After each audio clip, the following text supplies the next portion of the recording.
Alrighty, folks. Thank you so much for joining me on another episode of This Life.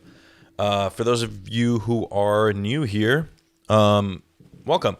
This Life is a podcast about this life. It's about mental health and our lives and how it revolves around it. Usually, we don't really think about that. Mental health in business, mental health in, life in general. Can't get any more specific than that. But welcome. This episode is brought to you by Local Hub. Local Hub is a co-working community of like-minded professionals that are focused on developing mutually beneficial relationships. They bring small businesses and entrepreneurs together in their beautiful, chic space. Local Hub facilitates resources and a network built to accelerate your business by offering workshops, skill sharing, and special events. So this is the Local Hub Studios. They host the podcast, and I am forever grateful for them. Also, this show is sponsored by Popl. That is Popl. That's how you spell that.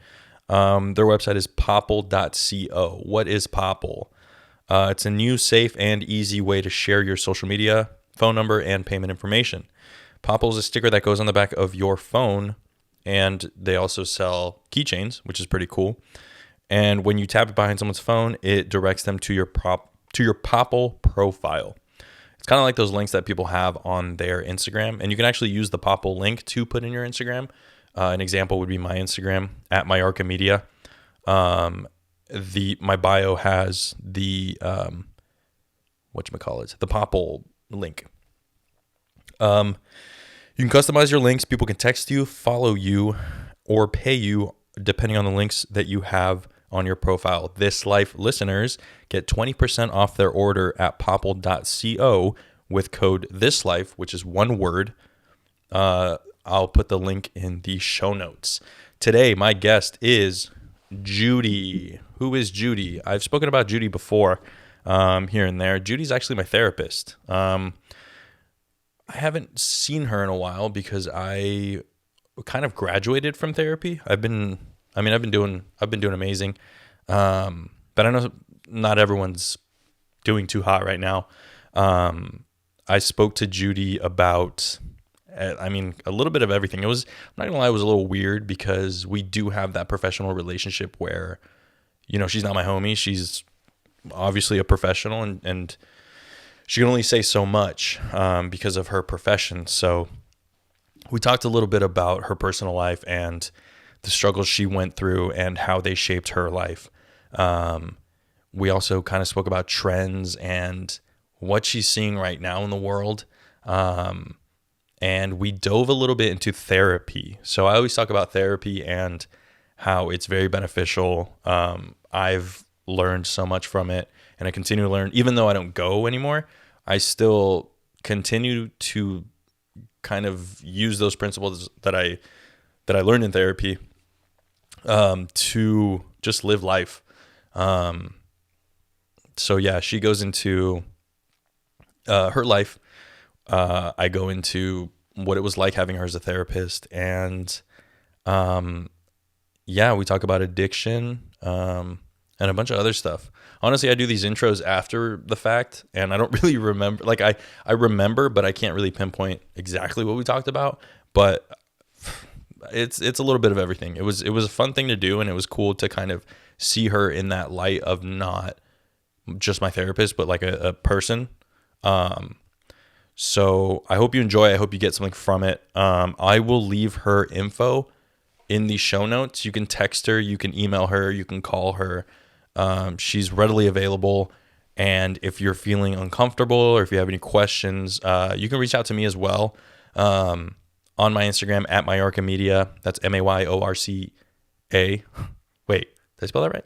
Mayorca Media on Instagram. If you want to watch the videos, go ahead and follow on YouTube. And that's pretty much it.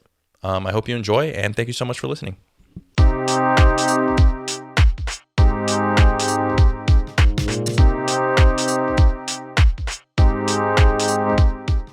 All right, ladies and gentlemen, welcome to... Oh, I just spilled my drink.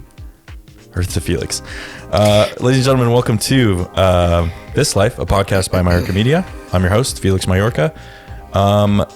Today's going to be a very fun day. I'm sitting down with Judy. Hi, Judy. Hi, Felix. How do you feel about being on this? Well, I feel like I'm in a spaceship. I had another guest who said they felt like they were in a... actually, I had one guest say that they felt like they were being interrogated. And then another one say that they were in a torture room of ISIS. So, whoa, spaceship it's a lot better. It's a lot better than those two things. Yeah, I don't think it's quite as intimidating as... No, I think it's more intimidating than therapy. Really? Yeah. Wow. Because it's not being recorded in therapy, right? That's right. And you have these lights in your face and everything. Yeah. Yeah. So today's a little bit of a different setup. Cameras pointed at me. Yeah. All the attention. Everything's being recorded. Hope we don't get canceled. So Judy, you are / were my therapist for a while. First of all, thank you for coming down. Drove all the way from Oceanside, right? No, well, Fallbrook Bonsall. Oh, dang. Okay. So drove all the way from there. Appreciate you being on. Yeah, it's been a weird time. We were just talking and I haven't spoken to you in a while. Mm-hmm. Is it weird when clients just kind of like, I kind of found myself being more busy and more busy and more busy, and then I just didn't make time for therapy. Is that kind of weird when people just kind of fall off? Well, in your case, I felt like you made tremendous progress, and so it was sort of like, oh, it's natural. You feeling better. You're doing better. This is time. You get to decide that. Like if you'd only come to see me a couple times and we're still having problems and you fell off, then I'd probably worry about you. Right. Because we went from, I think, once a week to kind of once a month. And then, things kind of looked up. And to be honest, I know this is going to probably sound dramatic or cheesy, but like I tell everyone, like, you for sure saved my life. Like, I don't think I would be here without you, because I was in such a such a dark place when I first came to see you. I couldn't get a word out. There's a fly in here. Sorry. I couldn't get a word out because I remember our first session, I was just crying and crying and crying. And though I think that was one of the first times where it was like, I was kind of purging things. Mm-hmm. Before we get into all that though, it's a little cold in here. So what I'm going to do is I'm going to put you on the hot seat. Now what the hot seat is I ask you a bunch of rapid fire questions. Okay. It's so sort of like a Rorschach ink blot test. Word association. Right. Yeah, exactly. There you go. Wow. Yes. I want more experts on here. This is why. You ready? Okay. All right. You're on the hot seat now. What's your day look like? Today or just in general? Just in general. A typical day for Judy. Well, fortunately, in the last several months, I've arranged my schedule so that I have my perfect work schedule, which is 4 days a week. So I have 3 days off. Nice. And finally, at my age, which is ancient, and so when I do work, I start at 10 because that's a better time for me. So I get to decide because I'm my own boss. Nice. Same. Yeah. And I try to have a good break during the day.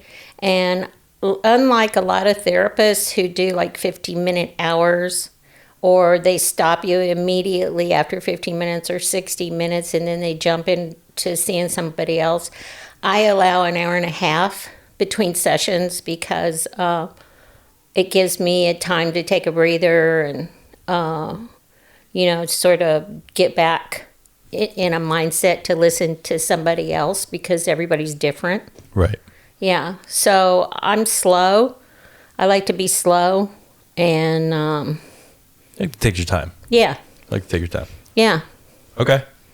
Who's your favorite person? Whoa. My mom. Your mom. Except she's gone. Oh. Well, that still counts. She's still your favorite person. Yeah. Top 3 types of food. cheese, chocolate, and it seems like there's something else that starts with a CH, but I can't remember what it is right now. Chardonnay? It could be. Probably. On some days. Okay. Dogs or cats? Oh, gosh. Dogs. Yes. But I have cats. Yeah, so do I. But I prefer dogs. What's your number one guilty pleasure? It's kind of personal. That's what it's all about. My number one guilty pleasure. Oh, Facebook games. Really? Yeah. I've never heard that one. Yeah. Okay. What's something you shouldn't do, but you do anyway? Oof. Curse. Curse? I think that's for a lot of people. Yeah. Who do you think you are? Oh, wow. You're in the hot seat. I think I'm a really fun, caring person who is a quick thinker, generally, Okay. except when I'm on the hot seat. Hey, it gets hot, Might start sweating. What do you waste your money on? Shoes. Shoes. My husband would say that. Really? Yeah, I should have said he was my favorite person.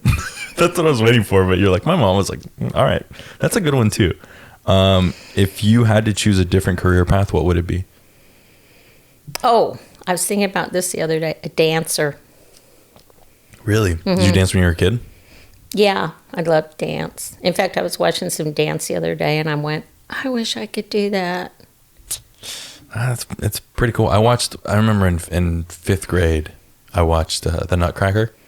And I was just looking at, like, this is how weird I was as a kid. Like, the people's physiques. I was like, dude.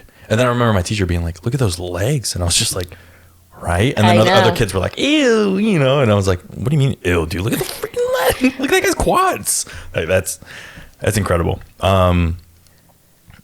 Oh, here's a good one. This one's about your husband. What's something you find sexy in a partner? Ooh, sense of humor. Sense of humor. Definitely. That's a good one. Gotta have a sense of humor. I don't hang out with people who don't have a sense of humor. Me neither. What is something you need to work on?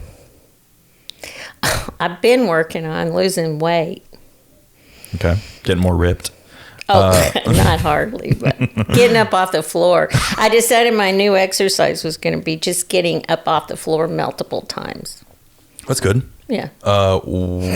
What's your current obsession? Kite flying. Kite flying? Yes. That's your obsession right now?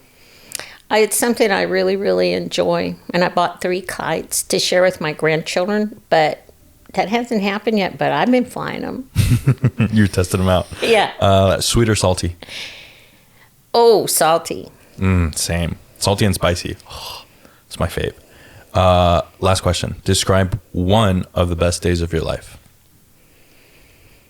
Whoa, that's a difficult one. There's been a lot of good days. One of the best days of my life. You just got to choose one. When I got my GED at 30 years old. Really? Mm-hmm. Why did it take so long? Well, I dropped out of high school twice. Okay. And then I worked, and I got in trouble. And, yeah. And I got involved with a stupid, crazy guy who got me in trouble. Okay. Yeah. So, let me segue. That was great. It was a hot seat. How do you feel?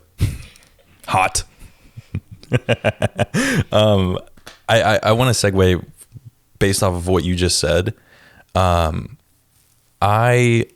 did therapy twice, and I told you this. I did some sessions in college through the school, and I felt like I went to therapy thinking I have some work to do, and I'm going to do it with the help of this person, which I think a lot of people should do. Many people, I think, go into therapy, and you can correct me if I'm wrong, but just being like, this person's going to fix me. And I think that's why a lot of people fail. or not fail, but it just doesn't work for them in their mind. I went to the first therapist. I thought it worked, and I felt great for a little bit, and then it didn't. Then I searched for another one, found you, and something that really kind of stuck to me was that like you had lived. Do you think you bring your life into sessions, and does that help? I think I definitely do. My life experience, my perception, my ability to be compassionate with people who are struggling, because I've struggled myself, and I found ways to move through that and transcend that. Right? Yeah, definitely. When did this wanting to help people start? Well, it's very interesting that you asked that, because I came into therapy through a non-traditional pathway, and I don't think this is something that you and I talked about, because I'm generally not that open.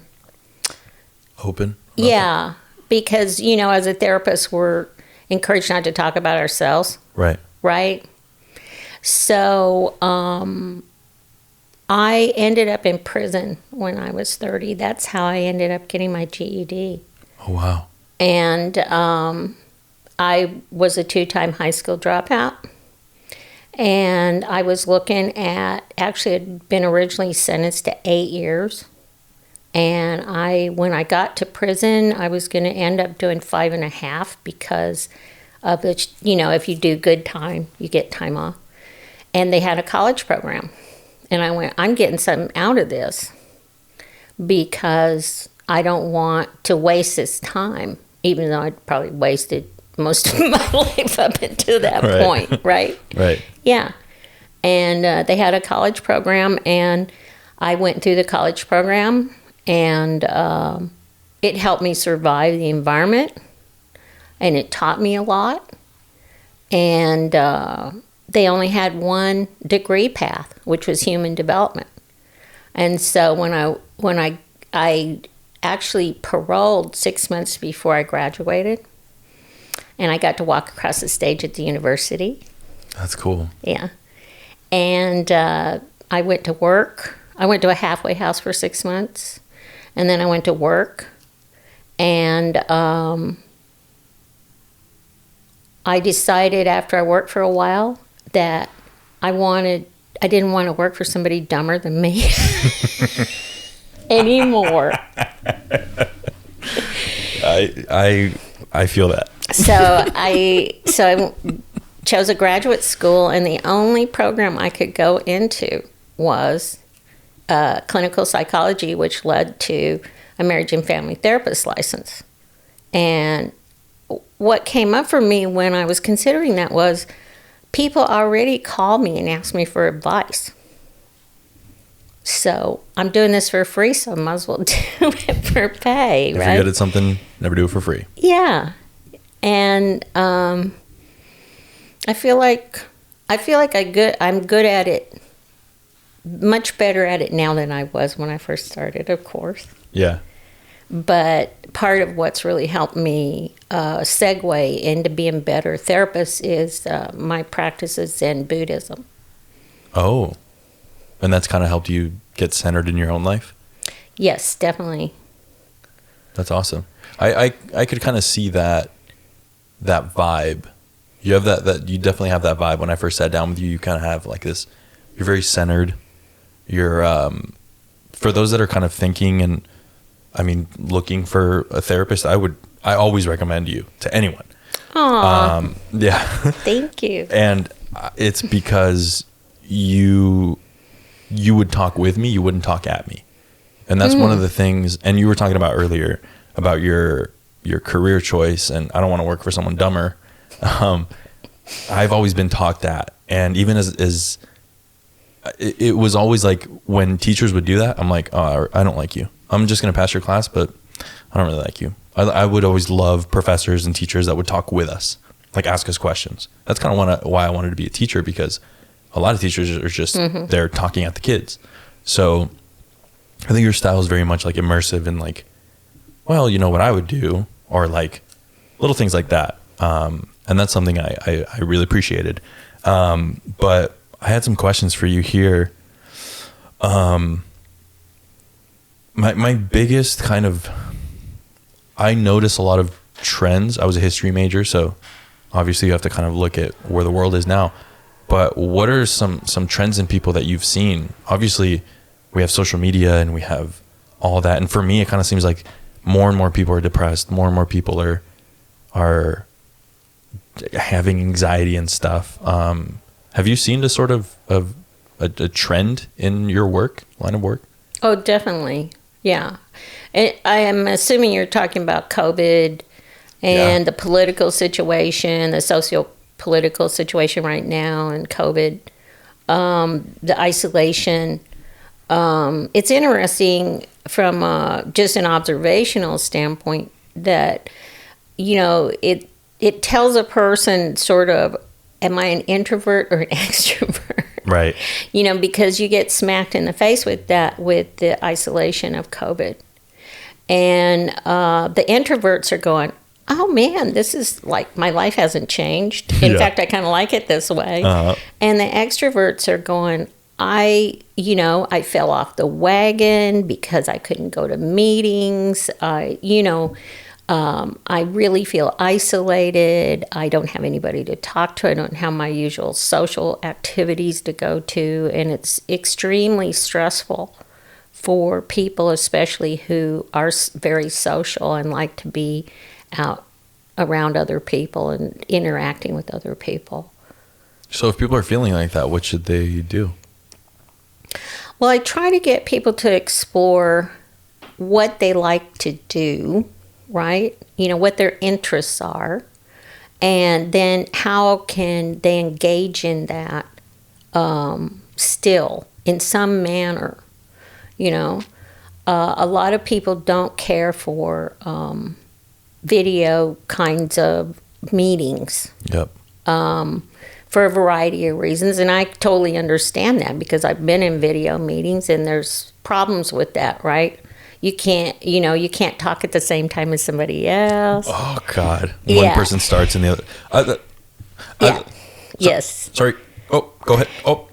Or their so internet connection is bad. You know, whatever it is. So it takes a bit of creativity to start coming up with ways that you can stay engaged. And part of it, I think, is getting outside. And in Southern California, we're very fortunate because the weather's decent enough all year round that you can get out and you can do physical things. So I think if you can get out and do more physical things, go to the beach, go for a hike, that sort of thing. It's very important because go fly a kite. There you go. New obsessions. Because there's a lot of stuff you can do without having to come in close contact with people. In fact, I got together with a group of our friends at the beach, and there were, picnic tables, and we were able to sit far enough apart, and some of us wore masks, and we had a picnic. Yep. And we hung out and chit-chatted with each other and watched other people, So I find the people that have the most problems are the ones that are already kind of isolated in their activities. Or they're angry because they can't do exactly what they've been doing and want to do. So sometimes people are their own worst enemies that way. Does that make sense? Yeah, 100%. There have been studies and stuff showing that spousal abuse as well is skyrocketing. And do you think social media has a crazy impact on this? I feel like we're very much in the era of conspiracy theories because people have more time. Have you found that to be another trend? I haven't seen that much of that. I mean, I see it when I go onto social media. I think one of the things we have to be careful with social media is it becoming such a central part of our lives. Right. Because it can have that effect of being like drawn into it. It's almost hypnotic. So I think it's important to minimize your amount of time you spend on social media. You don't have to reply to everything everybody says. Yeah. You can let it pass, and that's an opportunity for you to practice sort of just letting things go and not having to do anything about it. Because what can you do about it anyway, right? Right. You can voice your opinion, and sometimes that just goes down a path you don't want to be on, right? Because then you get into it with people. I mean, people are going to say stuff. Yeah. And sometimes people say stuff just because they like to see if they can get you upset. Very true. There's some people who just have that kind of personality. And so it's like avoiding being a victim, So find something else to do, Go do a chore. Clean. Yeah, I've done a lot of rearranging. Do some writing. Do some, read a real book. Right. Go somewhere. Call a friend. Talk to a friend on the phone, to a family member. Do something for someone. Yeah. I think it's important to get outside of yourself. Especially now. Yeah. Yeah. And it's more of a challenge now because, you can't do a lot of stuff you used to do. Yeah. Yeah. I've been in the same situation and kind of had that point of, oh my God, same, like, especially with my career, like I've always wanted to work for myself. And even though I didn't know it, and then once I started, it was like COVID started and I was like, oh my God, I'm selling everything. I hate my life. So, we're going to take a quick break and we'll be right back. Judy, I want to talk more about actual therapy. Okay. With you. So we'll be right back. I've done a lot of, every year I always try to kind of reflect on where I was, where I've, how far I've come and my little accomplishments and stuff. I think one of my biggest accomplishments is going to therapy. And like I've told you, I started telling friends and they were like, oh, they've always been very intrigued. Mm-hmm. What do you think holds people back from going? Well, there's a number of things. One is, there's sort of a societal taboo against admitting that you've got a mental health problem. I mean, people think that means I'm crazy, Yeah. But the statistics are, at least they used to be, it could be more now, that like 30% of the people could be diagnosed with clinical depression. That's a lot of people. Right. And depression can be extremely damaging to someone, to their, to how they feel about themselves, to the way they function in their life, to how they interact with other people, and how they're able to continue to work or not work. And then there's suicide too with depression a lot of times. Right. So, it just, from an objective standpoint, it would make sense that you would want to get help. Yeah. So that you don't have to live through that. But I have clients, especially that they absolutely do not want to take medication. Okay. And it can be very helpful at times, and it can jumpstart your mood improving, right? I mean, it helped me. Yeah. And I've talked about that a lot. And I talk about you and I. So our first session was very much like, what's going on? Who are you? Why do you feel like this? What do you feel? And I remember crying a lot. Like I was just like, it kind of felt like if this doesn't work, I was exhausted. I was like, if this doesn't work, mm-hmm. I don't know what I'm going to do. And then you did a depression inventory. And that's when I finally heard, I kind of knew when I was in high school that I was kind of depressed. And then even in middle school, I had some kind of stuff. But I never really put it out there. And once I started talking to you, you did the depression inventory and you asked me some questions. And I was kind of like, I've done this before. Like it's, but then I started asking myself, really, am I happy? And asking myself the real questions, like what you were asking me. How do you feel on a normal day? Are you tired all the time? Are you, little things like that I used to make justifications for. But now it was like, holy shit, I'm depressed. And when you gave me, I think you gave me like a 39 score or like a 40, I don't remember. But you're like, yeah, you're severely depressed. I was like, no. I was like in denial. Yes. And you were like, you don't have to do this, but my recommendation might be, antidepressants. And that's scary for a lot of people. If people don't want to take that though, what are the other options? Well, there are some things you can do to improve mood, but it takes a lot of effort. And one of the problems with depression specifically is you don't feel like putting out any effort. Right. You feel tired and beat down, So there's a challenge there. And that's just one issue that people come to therapy with. There's other kinds of mental health issues that are just as challenging in their own way, right? So what I've seen with people who refuse to take medication or totally don't, no, I'm not going that route, then, it's helpful if they increase their exercise, if they make sure their diet is healthy and they're not eating a lot of junk food or drinking alcohol or doing drugs, because drugs and alcohol can also affect your mood. So there's a lot of things you can do to improve your mood. Meditation can help, getting outside yourself. Like I said earlier, trying to help somebody else. But that doesn't mean help somebody else, and don't take care of yourself. Right. It's not a self-sacrifice thing.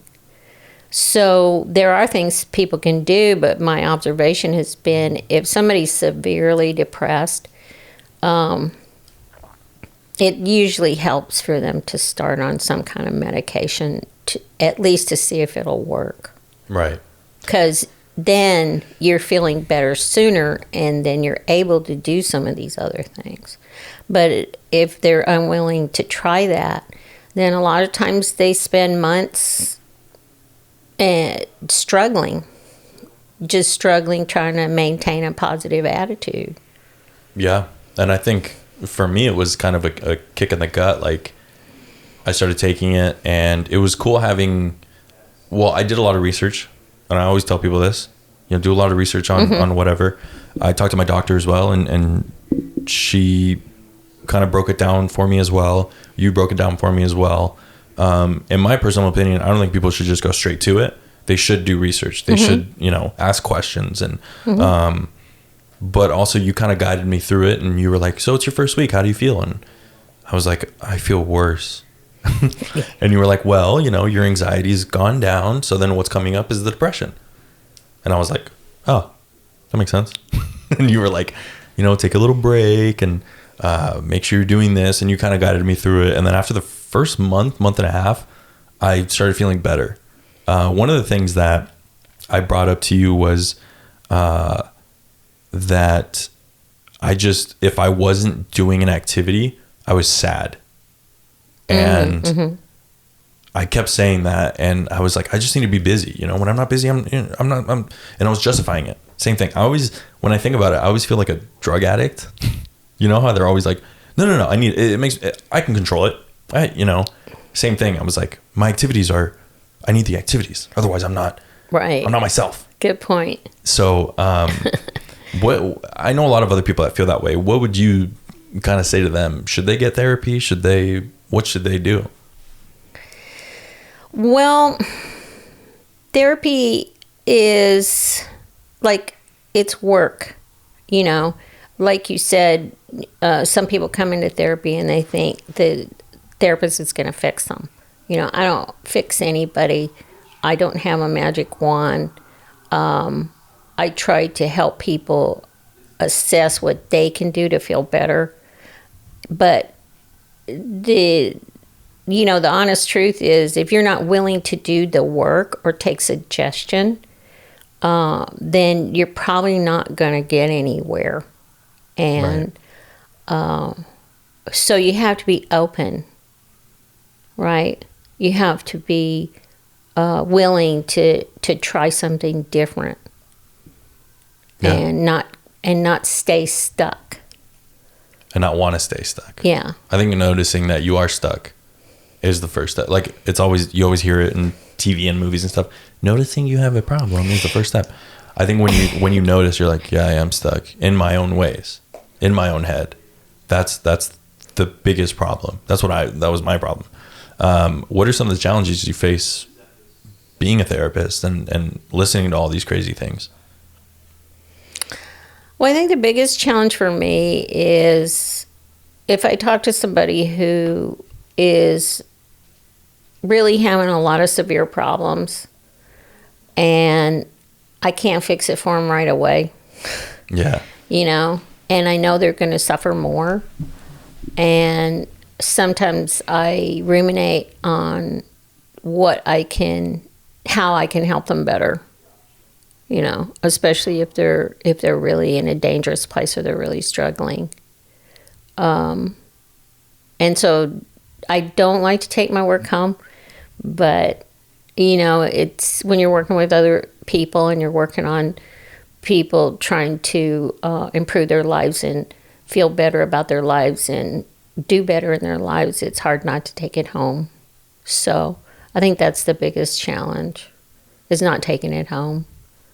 Or when you do, coming up with solutions that really actually are helpful. Right. I always think about, I don't know if people have watched this movie, but Freedom Riders. Have you seen that movie? No. With Hilary Swank?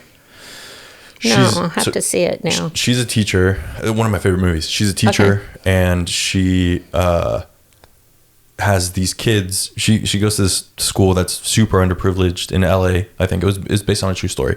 But long story short, she has these kids. She's investing her life into it. One day she comes home, and Patrick Dempsey is in it, right? McSteamy.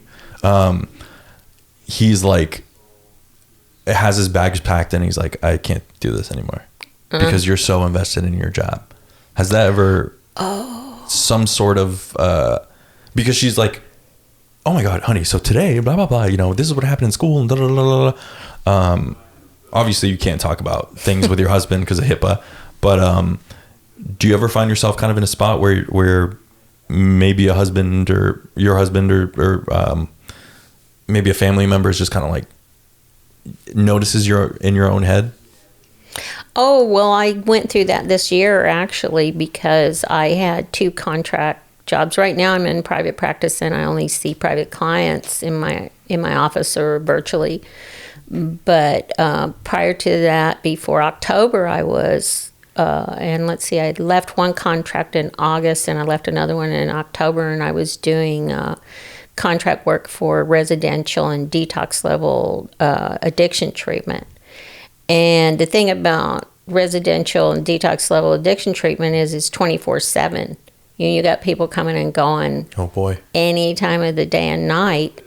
And I had to sign off on a lot of paperwork and do a lot of assessments and that sort of thing, and do therapy and sometimes group.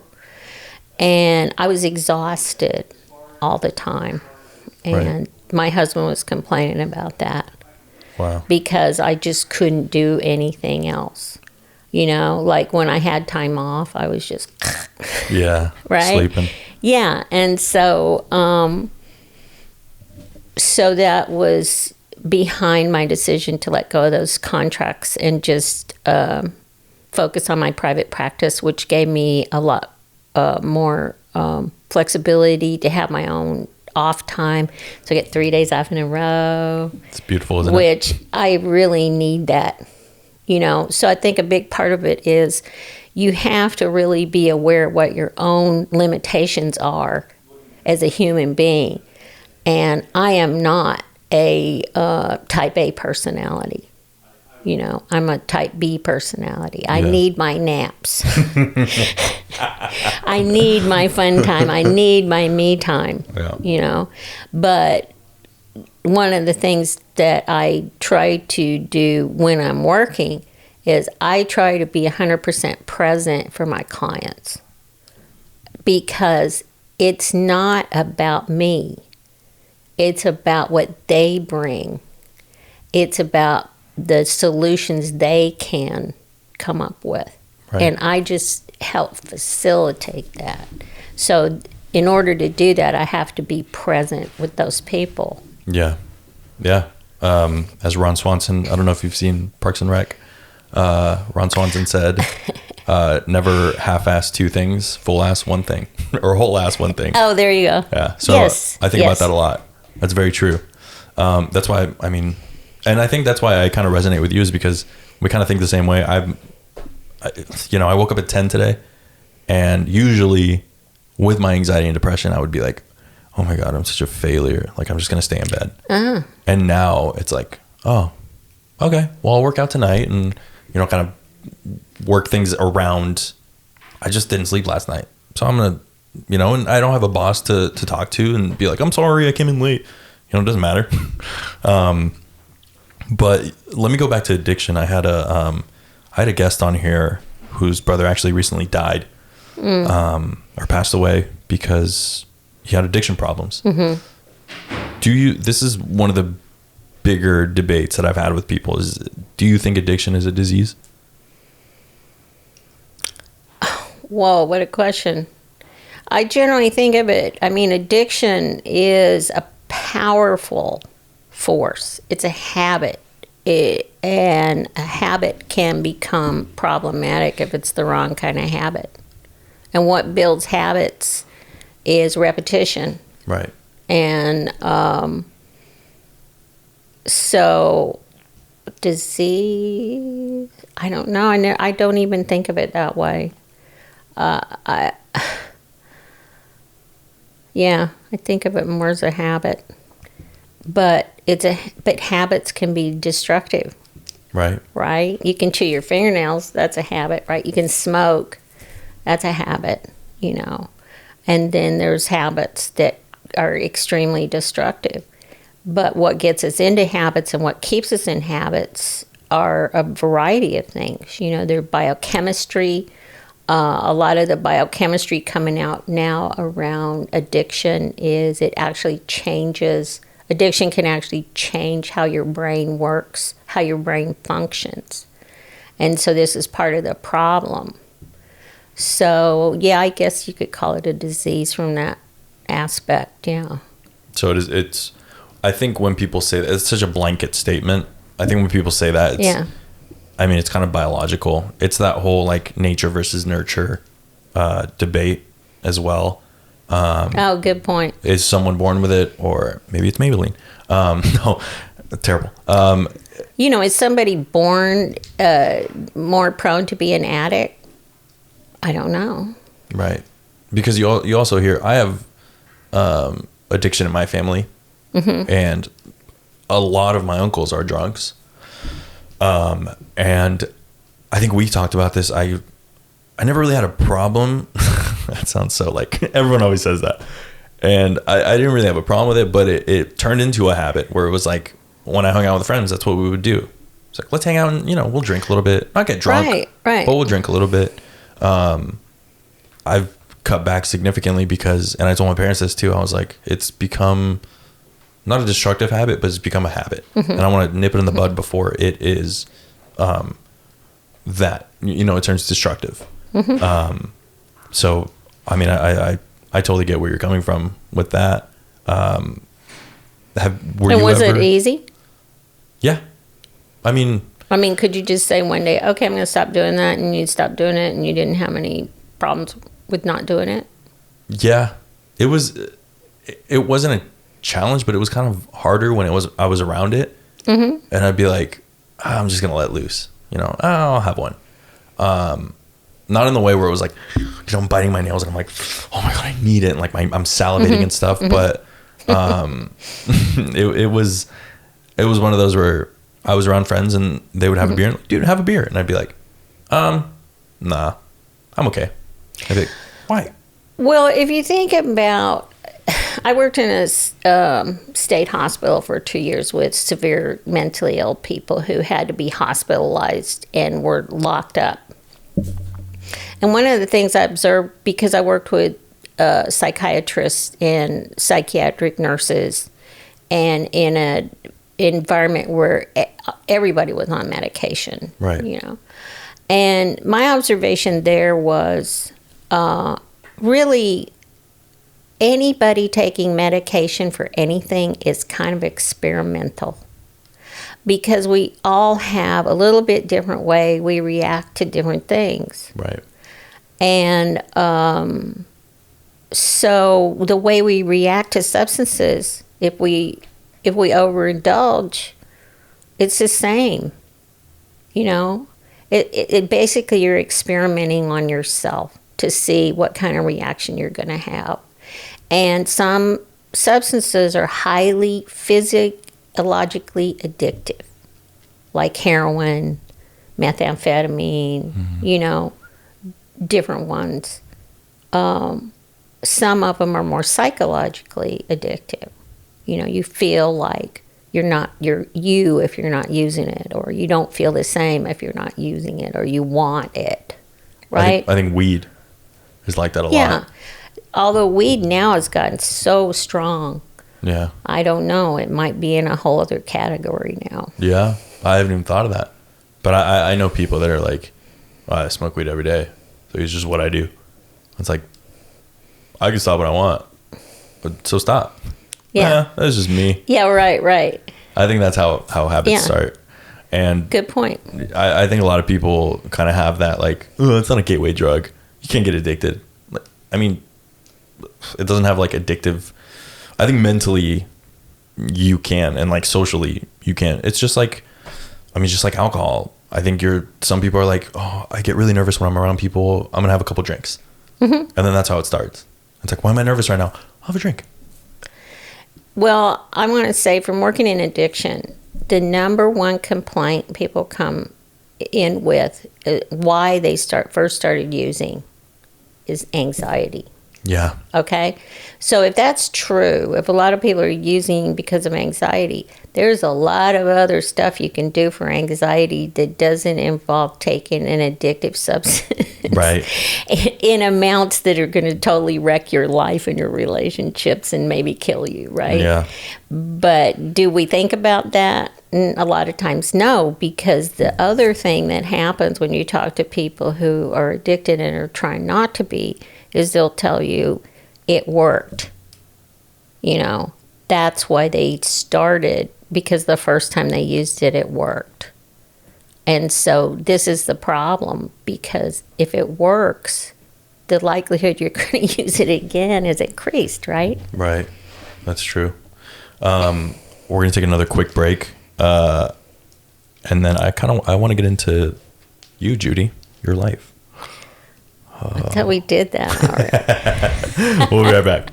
I want to talk a little bit about, if you're comfortable with this, about your experience in prison. I think, in my opinion, people who have left prison have lived so much more. I want, and I'm sure some people are gonna be like, what the hell? I want representatives in office who were in prison. I want teachers who were in prison, because they understand that side of America. They didn't just go from school to more school. Boom. You know, I'm all happy and clean. And I find that those people just haven't lived life. How has your experience there molded you into Judy with the red hair? The Judy we see now. I didn't have red hair before I went to prison. You didn't have red hair before I know. Yeah, a while back. Wow. Well, you're taking me back in time. I hope that's okay.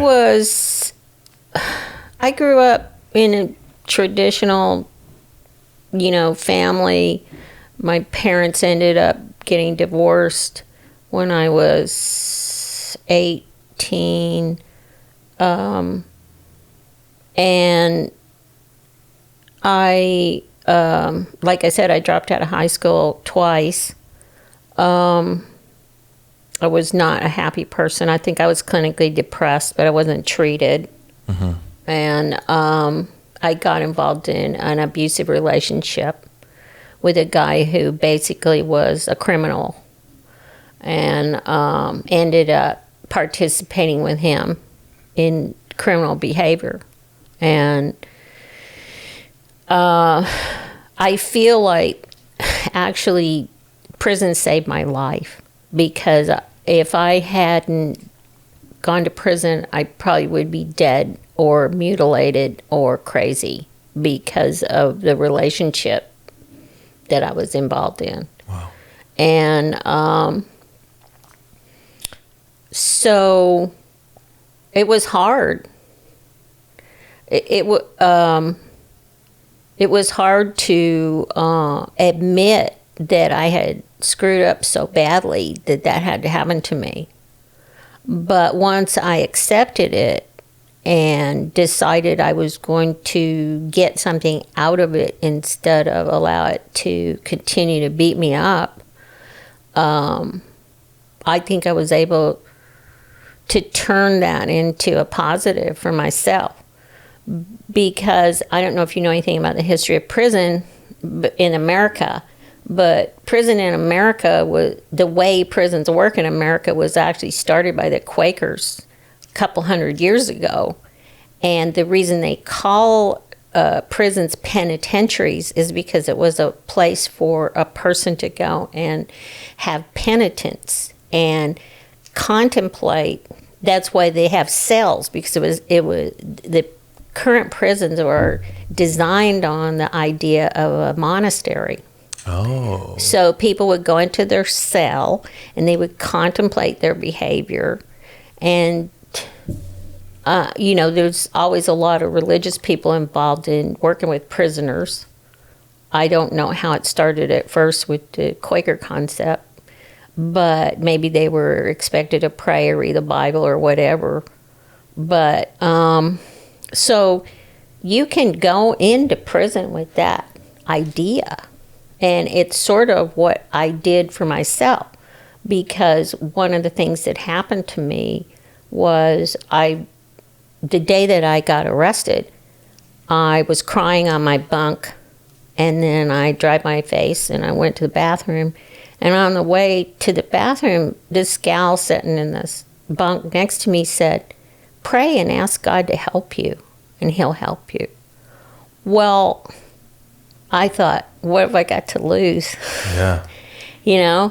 So in that sense, I guess my prayer was a form of contemplation. And what I learned from that was God's voice, or whatever you want to call the Creator, because I don't have a specific idea what that is. Right. Is a very quiet, small voice, and I've heard it all my life in here, that usually said something like, "That's not a good idea." But I do it anyway, because I wanted what I wanted when I wanted it, right? And so I started listening to that voice. I started practicing not allowing other people to influence me, because I realized that whatever choice I make in any given moment is my choice, and I get to suffer the consequences of it, and it doesn't matter who else is involved. So one of my first practices was not reacting to other people. And there's ample opportunity in prison to react to other people, because not only do you have other inmates, and a lot of them are extremely upset, angry, or disturbed, right? Yeah. You have the correctional officers to deal with too, and they got their own personalities. And it's 24/7. Damn. You can't go away from that. You can't go home and lock yourself in your room. You have to deal with it. Do you have any PTSD from that? Or did you afterwards? I probably have more PTSD from living with my batterer. Mm-hmm. Yeah, big time. Yeah. Shoot, I was gonna add something. Oh, because I'm always, and I said that thing about people have been in prison, leading, kind of lead. Mm-hmm. I mean, I don't think like everyone should, but right. Certain people. Well, there's some people in prison that are serious sociopaths. Yeah. You don't want, we already know what that's like. Zing. Zing from Judy. Yes, we do. It doesn't matter who you voted for, who you believe in, or who you don't. Donald Trump is a sociopath. Let's be real. Ever since The Apprentice, like, you could tell, oh, this guy's full of shit. Anyway. Good point. Anyway, huge sociopath. I've been reading these things where these people have been pardoned from prison, and that's it. People celebrate it. They're like, oh, yay, they were pardoned, which is great. I agree, it's great. But what happens next? Does that get absolved? Are they put in some sort of program? A lot of these guys have missed like 15 years of their life, 35 years of their life. And that's all they know is prison. And like you're saying, it's 24/7. It's that mentality 24/7. Are they going to be able to find a job after? Are they going to be able to fend for themselves after? What do they get after that? So when you got out, what was your mentality? What was your kind of outlook on life and your goals afterwards? Well, I spent my prison time, which a lot of people don't do, working on myself. Because to be honest with you, for the first 2 years I was locked up, I didn't trust me. Because if I was screwing around the way I was harming other people, that didn't make me feel good about myself, And so I felt like, oh, it's probably a good thing that I'm locked up. And it took me 2 years to really start feeling like I trusted myself to be a free person. And I've talked to other people, because I have friends from that time still, even though that was a long time ago.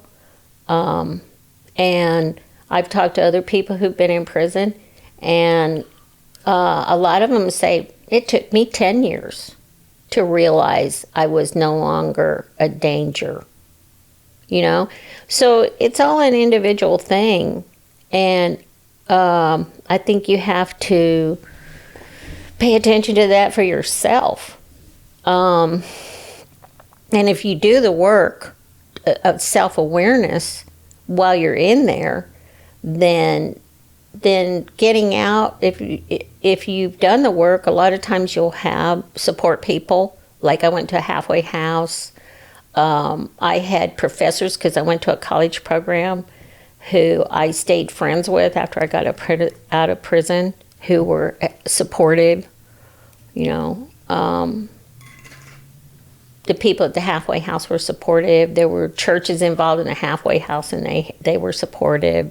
So I think it's important that you get into some kind of environment that's supportive. I think a lot of people go straight back home or to an environment where they got steeped in the reason they went to prison in the first place. Yeah. So I think you have to really, really watch out for that. It's like people leaving addiction treatment and going straight back to wherever it is they get their drugs. No, that's not a good idea. I'm glad you said that, because it's something I almost kind of preach on the podcast, is your circle of influence. Yes. And I've said this before. If I heard this from someone else, if you hang out with 4 idiots, you're going to be the 5th idiot. If you hang out with 4 drug addicts, you're going to be the 5th drug addict. If you hang out with 4 millionaires, there you go. Finish the sentence. So yeah, circle of influence is Yes. huge, and environments is huge. We're just talking about Local Hub, actually, you and I, about how like it was refreshing to kind of have that community, and knowing the people here and walking in and just being like, hey, what's up? Everyone's in their own thing, but then at the end of the day, it's a community. And again, circling back to COVID, people don't have community right now, and that's one of the things that a lot of people are suffering through. So I'm really glad you said that, and unfortunately we're out of time right now, but I would love to have you on again, and I mean, in the future, I'm gonna be doing this for a while, I hope. But Judy, I appreciate you being transparent like you were, and this is gonna help a lot of people, I'm sure. Well, thanks, Felix. I really appreciate you asking me to participate in this, and I'm just just happy for you that, you're doing what you want to do with your life and you're feeling better. Thank you. I mean, I have you to thank for that. So you definitely steered me. You did the work. You supplied the tools. I just had a whip. Well, if someone wants to contact you, if they can, where can they find you? Oh, well, I can put the info I'm up on a website. Yeah. I found her through psychologytoday.com. Oh, yes, I'm on there. That's Thank you. That's where I found you. You're the ad guy. I'm the marketing dude. Yeah. Psychologytoday.com. On the video podcast and actually on the show notes, I'll put your information if you're okay with that. Oh, I'm fine with it. My phone number is my business phone, and I give you so I take texts, phone calls, emails. That's another thing. Judy's very, what do you call it? You use all this stuff. So tech savvy. Yeah, you're tech savvy. Yeah. Yeah, you're very tech savvy. So I could shoot you a text and be like, hey, do you have this time open? I know a lot of people are freaked out. Like, I don't want to talk to, I don't want to go on the phone and talk to them. What if they don't? Shoot her a text. Be like, hi. I've been experimenting with, wanting to possibly go to therapy. Yes. Do you have these days open? Or the point I want to bring up is to reach out and try it out. If it doesn't work, it doesn't work. If Judy isn't your therapist, hey, you know what? I tried. Let me move on to another one. And I've told my friends this as well. I've had some that are like, well, what if I don't like her? I'm like, she's not going to take it personally. That happens. Yeah. No, it's important that you feel comfortable with your therapist. I tell people all the time, therapy is a service, So you wouldn't take your clothes to a dry cleaner if you didn't like the way they, cleaned them, right? Right. So, hey, That's a good way to put it. I will link Judy's info on there. Judy, thank you so much for being on. Thank you, Felix. Truly appreciate you. You can find me at Mayorca Media on Instagram and YouTube. And I think that's it. Thank you so much for listening to This Life, a podcast by Mayorca Media. I'm your host, Felix Mayorca. I will see you on the next one. Bye. That's it. Yay! Your first podcast. How do you feel? Wow. I can't wait to see it.